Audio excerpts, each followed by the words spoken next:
Hey friends, I'm going to produce two really good clips for you. Part one, giving you 10 simple, easy tips for your golf swing that relate to the setup, the driver and the irons, and one overall tip. And then part two, which will follow in a week's time, hopefully, will be another 10 simple, easy tips focusing on the short game, putting, sand and chips. How about that? I believe that with these 20 tips, it'll cover your full game. If you try them out, you find that several work for you, improve your swing, improve your results. It'll make the game more enjoyable. It will reduce your handicap. It will give you a much more professional, repeatable swing. These are easy, simple tips that I am gathering together, some of which I've covered before, but I'm putting them together so that it's easy for you to have in one place. So part one, 10 tips, overall, driver, irons. Part two, 10 tips, putting, sand, chipping. Okay, let's look at the three critical things in the setup. The first is the grip, getting your grip right. You'll have seen in earlier tips, one that I do and recommend is put your club, the head where your front lead foot is, leaning back. Let the grip be in your fingers and slightly across your palm. Relax, hold that grip properly, and then go to your setup position. And then your backhand just comes into the grip like that. Another way to do it is to have the face flat like that, so that your grip is correct, and then your backhand goes to. So once you have that correct grip, you are 1/3 of the way through to an excellent setup. And the same applies then to the driver and other clubs. The second is alignment. To some extent, that'll be a little different for your driver and your irons, in part because with the driver you're hitting up and your iron you're hitting down. But if you want to draw the ball, you align yourself slightly closed. If you want to fade it slightly open, still applies on all clubs. But very important to check where you want the ball to land in the distance and visualize it coming back, and then where you want to put your tee. It'd be very good if you, as you do that, pick a 2-foot point in front of it and 2-foot point behind it. Have a look at the tip that I gave you that Jack Nicklaus suggested. These imaginary lines. It might be a broken tee that's there, a divot that's been made by somebody else. So you could line yourself in your tee setup according to those points, or a fallen leaf, as the case may be. And the reason is you want to have those imaginary points because you want to be swinging all the way through. So the alignment is key, and then you want to be square, if not slightly closed to the target line, and slightly closed because you want to have that shallow swing and a draw, which will give you better distance and accuracy than fades generally. In the case of the driver, the alignment is very much closed, so you are obviously tilting back And you really want this sort of alignment so that you can swing through. So you're not aligning totally square and you're not aligning like this. You're aligning your hips, if anything, is about 45 degrees. And that will give you a very good position to get into your shallow swing and come through. So, second important point, get your alignment right. The third is the ball position. Take a look at the tip that I also gave you from Jack Nicklaus. And the point he made was, everybody swings slightly differently. You need to figure out what your low point is. So whether it's for your iron or wedge where you're coming down, and if that's your low point, then you want to put the ball just in front of that particular point. So let's say you happen to be on the course, your ball has landed here, you want to figure out your correct ball position. Don't just think of it as it's in the center, if it's the wedge or slightly at the back. It may well be, but just step a couple of inches behind, do a few little swings, see where the mark is. Perhaps it's a watermark on the low point of that swing.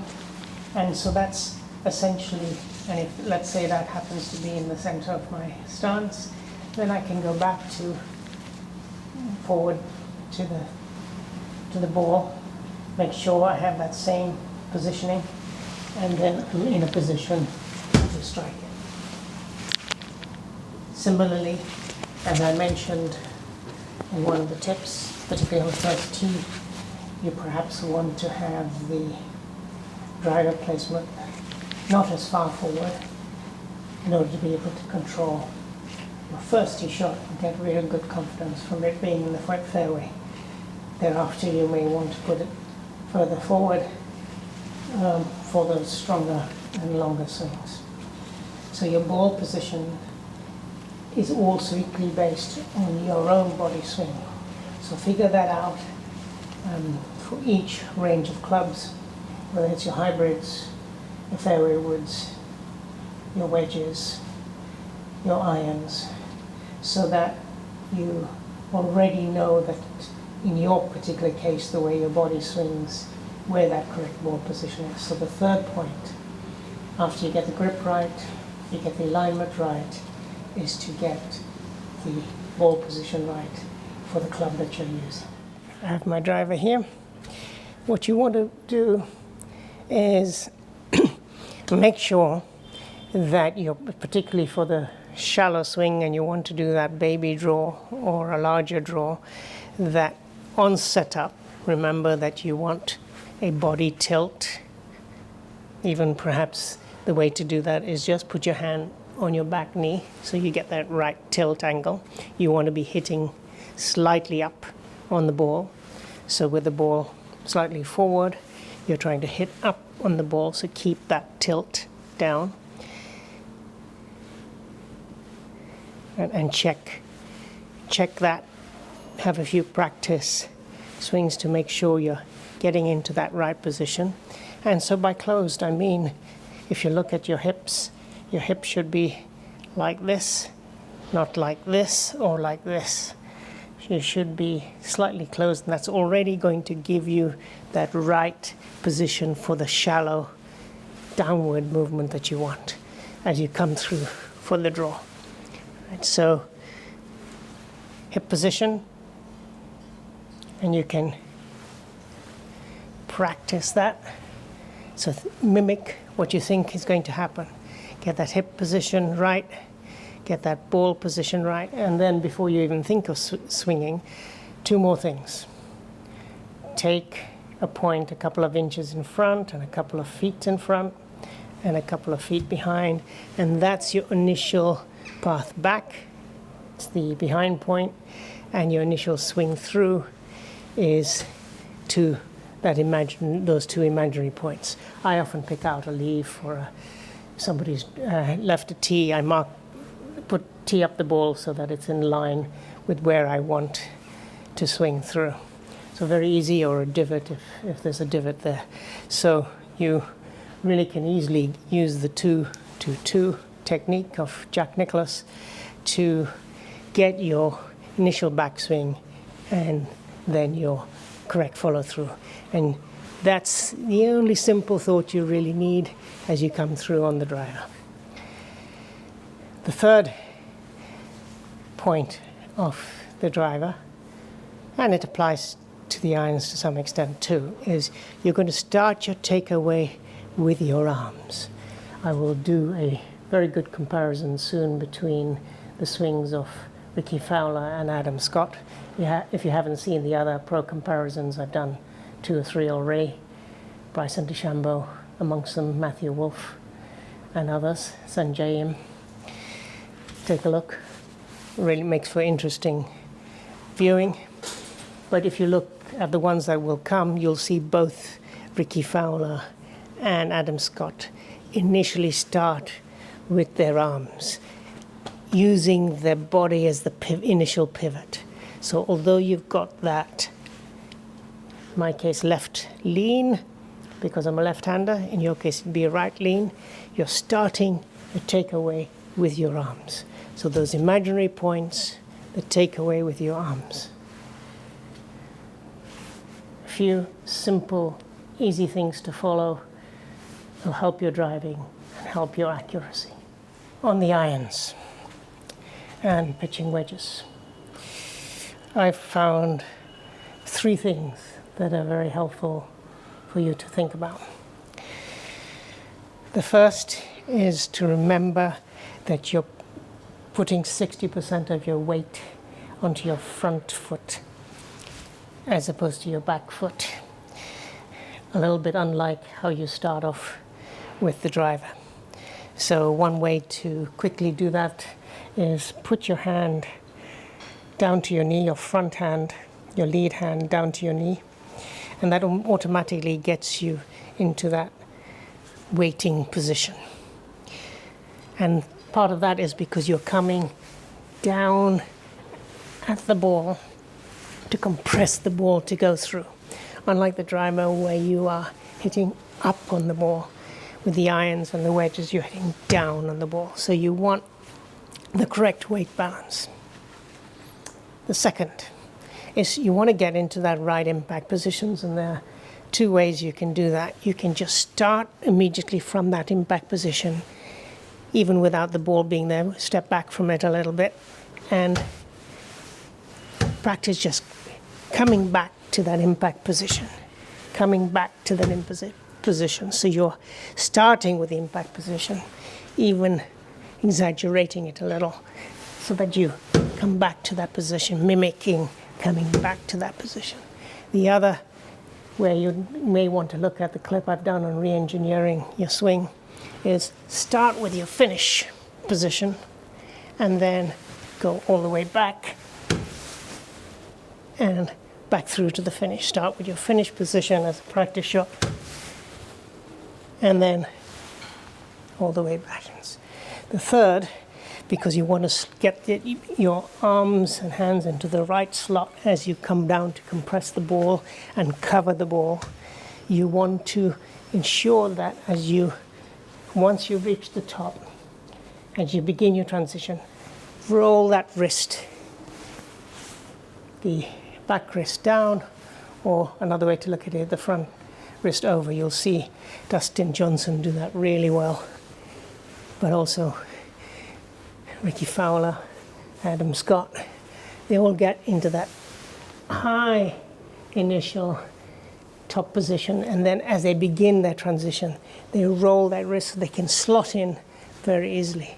They roll it very slightly so they can slot in very easily, and it allows you to get into that real nice cover the ball position.